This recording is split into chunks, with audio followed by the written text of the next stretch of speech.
ତମେ କେତେ ଜୋର ସେ ଗେଉଛ ମାନେ ସତରେ ଦୁଧ ମାନେ ଏତେ ଜୋର ସେ ଚିପିଛ ମୋର ମାନେ ଦୁଧ ଗଣ୍ଡି ଏପର୍ଯ୍ୟନ୍ତ ମାନେ ବିନ୍ଧା ଛାଡୁନି ଜାଣିଛ। ବିନ୍ଧା ଛାଡୁନି ପର୍ଯ୍ୟନ୍ତ?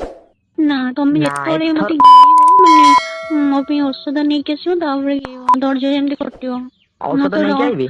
ହଁ ମତେ ଡର ଲାଗୁଛି ତମେ କେମିତି ଗେଉଛ ଖାଲି ଟାଙ୍କଟେ କେତେବେଳେ ମାନେ ଘୋଷାଡି ଗୋଟେ ଦେଇକି ଯାଉଛ ମାନେ ମୁଁ ବୁଝିପାରୁନି। ଆରେ ପକେଇ ମୁଁ ଉଠେଇ ଗଡେଇ ତଡେଇ ମାନେ ଗେଉଛ। ଆରେ ମୁଁ ସେଇ ଯୋଉ ଗିଆ ଘି ଭିଡିଓ ନାହିଁ କି ମୁଁ ସେଠୁ ଦେଖିଛି ବହୁତ ଗୁଡାଏ ମାନେ ଏମିତି ଗିଅନ୍ତି ସେଥିପାଇଁ ମୁଁ ଦେଖିକି ତତେ ଗେଉଛି ଏମିତି। ହଁ ମାନେ ବିପିରେ ଯେମିତି ଗେଉଛନ୍ତି ମାନେ ତମେ ପୁରା ତାଙ୍କଠୁ ଆହୁରି। ସତରେ? ହୁଁ ବୁଢା ହେଇଗଲାଣି କିନ୍ତୁ ବାଣ୍ଡ ଏବେ ବି ମାନେ 18 ବର୍ଷ ଟୋକାଙ୍କଠୁ ଭାରି ତାଗଡା ବାଣ୍ଡ ତମର। ହଁ ମୋର ବାଣ୍ଡ ସେମିତି କାହିଁ କହିଲୁ ତୋ ଭଳି ମାଇକିନା ଖଣ୍ଡେ ପାଇଲେ ବାଣ୍ଡ ଆପେ ଆପେ ଉଠିବ ବୁଝିପାରୁଛୁ କି ନାଇଁ? ଶାଶୁ ମରିଗଲା ପରେ ତାଙ୍କ ଘିଆ ରାଗ ତକ ମୋ ଉପରେ ସୁଝାଉଛ ନାଇଁ? ହଁ କହିବନି ଆଉ କେମିତି କହିବନି। ଥାନ୍ତା ଯଦି ସେ ତୋ ଭଳି ବି ସେ ନାହିଁ ସେତେ। ତ ଗାଣ୍ଡି ଦୁଧ ଯେମିତି ହେଇଛି ମୋ ମାଇକିନାର ସେମିତି ନାହିଁ। ସେ ସୁଖ ହୁଁ ମତେ ଦେଇପାରେନି ସେ ବୁଝିପାରୁଛୁ ନାଇଁ କି ନାଇଁ? ମୁଁ ବୁଝିପାରୁଛି।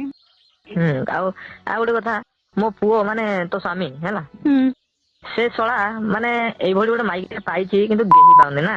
ଶାନ୍ତି ତତେ ଦେଖ କରିପାରୁନି। ଯଦି ବାପା ତମେ ଗେଇ ନଥାନ୍ତ ମୁଁ ସତ କଥା କହୁଛି ମୁଁ ଯେମିତି ହଉ ତମେ ତ ଜାଣିଛ ମୁଁ ଆଉ ଯୋଉଟେ ଦେଖେଇଥାନ୍ତି ଆଉ ଭାବିବାରେ କଣ ଅଛି।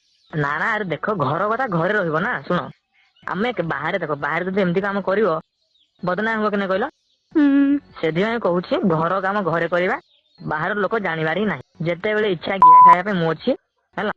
ନିର୍ଧୁମ ଗେହିବି ଏମିତି ଗେହିବି ତମେ ଟୋଟାଲି ମାନେ ଜୀବନ କେବେ ଭୁଲି ପାରିବନି। କୋଉ ଭୁଲି ପାରୁଛି ତ ମାନେ ଏଠି ରହିକି ତ ତମ କଥା ଭାବିକି କେତେ ଥର ମୁଁ ଦିହରେ ଆଙ୍ଗୁଠି ମାରିଛି। ଦିହରେ ଆଙ୍ଗୁଠି ପୁରଉଛୁ ଆରେ ଚାଲିଆରେ ଜଲ୍ଦି ଚାଲିଆ ଘରକୁ ପଳେଇଆ। ଗଲେ କଣ କରିବା ପୁଣି ଗେଇବ ନା କଣ? ଏଥର ତ ଗାଣ୍ଡି ତ ବିହା ପରେ ଚାଟିକି ପୁରା ନାଲି କରିବି। ଆଚ୍ଛା। ପୁରା ଚାଟିବି ଏମିତି ଚାଟିବି ଯେମିତି କୁକୁର ଚାଟେ ଦେଖିଛ ସେମିତି ଚାଟିବି।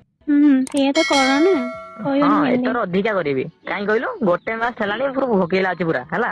ଏମିତି ହୁଁ ଚାଟିବି ତୁ ବିଶ୍ଵାସ ସେତେବେଳେ କରିପାରିବୁନି। ଯୋଉ ମୋ ହାତ ଦିଟା ବାନ୍ଧିକି ଚାଟିଲ ମୋ ଦିହକୁ ମୋ ଦେହ ମୁଣ୍ଡ କଣ ହେଇଗଲା ଜାଣିଛ? କଣ ହେଇଗଲା ଦେହ ମୁଣ୍ଡ? ହଁ ଦେହ ମୁଣ୍ଡ ମାନେ ମୁଁ ହଲି ପାରୁନି ମୁଁ ଦିଟା ହାତ ବାନ୍ଧିଛି ଖଟରେ ହାତରେ ହୁଁ ତାପରେ ମୋ ଗୋଡ ଖାଲି ଛାଟୁଛି ତମ ଦିହକୁ ମାନେ ମୁହଁ କାଢୁନ ଜମା ବି ଭାବିଲ ମୁଁ ଯେମିତି ହଉଥିବ ମୋର ସର ଉଠୁଥିବ। ହଁ ବିହା ତମର ସେମିତି ଅଛି ବୋଲି ସେମିତି ହଉଛି ନା ଆଉ। ଦେଖ ହଁ ଆଉ ବିହାର ମାନେ ବାଳ ହଁ ତ କାଟିଦେବି ନା ରଖିବି ସେମିତି। ବିହାରୁ ନା ବାଳ ଥିବ ନା ବାଳ ଗୁଡା ପସନ୍ଦ ମୋର ବହୁତ। ହୁଁ। ବାଳକୁ ଦାନ୍ତରେ ଚାବିକି ଛିଣ୍ଡେଇ ଛିଣ୍ଡେଇ ବିହାକୁ କାଟିବି। ଏମିତି କୁହନି ବାବା ମୋ ଦେହ ମୁଣ୍ଡ କଣ ହେଇଯାଉଛି ଜାଣିଛ ନା? ସେମିତି ମଜା ନା ଆଉ ଶୁଣ ସେମିତି ମଜା ବହୁତ ଲାଗିବ ତୁ ଜଲ୍ଦି ଘରକୁ ପଳେଇଆ। ଭାବୁଛି ଯିବି ହେରି ଏଇଟା ଯୋଉ ପଞ୍ଚୁକଟା ଯାଉ ହେରି ଯିବି ଆଉ। ପଞ୍ଚୁକ ଆସିଲା ପରେ ଆସିବୁ? ହୁଁ। ଏ ପଞ୍ଚୁକରେ ବି ମୁଁ ମୁଠି ମାରି ପାରୁନି ତୋ କଥା ଭାବିକି ବି। ହଁ ତ କଣ କରିବା କହୁନ ପଞ୍ଚୁକରେ ଆଇଁଷ ନାଇ କାମ ଗୁଡା କରୁଛ କାହିଁକି ସତ ଏମିତି କଥା କହିକି ତମେ ମୋ ବିହା ଓଦା କରିସାରିଲାଣି ଜାଣିଛ। ଆଉ ତୁ ବିହାରେ ଆଙ୍ଗୁଳି ପୁରଉନୁ? ମନେ ପଡିଲେ ପୁରଉଛି ଆଉ। ଆରେ ଆରେ ପଞ୍ଚୁକ ଡିଷ୍ଟର୍ବ କରୁଛୁ ବହୁତ ନା ହଁ ମୋ କଥା ମନେ ପଡିଲେ ମୁଠି ମାରି ଏଇ ପାରୁନି ତୁ ଶୁଣ ବିହାରେ ଆଙ୍ଗୁଳି ତମେ ପୁରେଇ ପାରୁନୁ। ହଁ ତମେ ଆସୁନ ହେରି ଆମ ଘରକୁ ରୋଲରେ। ତମ ଘରକୁ ପଳେଇବି? କହିଲେ ଆରେ ଆଇଛନ୍ତି ମୋ ଘର କଥା ଶ୍ୱଶୁର କିଏ ବୁଝିବ ବୁଲିବାକୁ। ଘରେ ଘର କଥା ଜମିବାଡି କି କଥା କିଏ ବୁଝିବ ପୁଣି ପଳେଇଲେ? ହଁ ବାଳ ଜମି କଥା କଣ ମାନେ ଗେଇଆଠୁ ତମ ଜମି ବାଡି କଥା ଆଗ।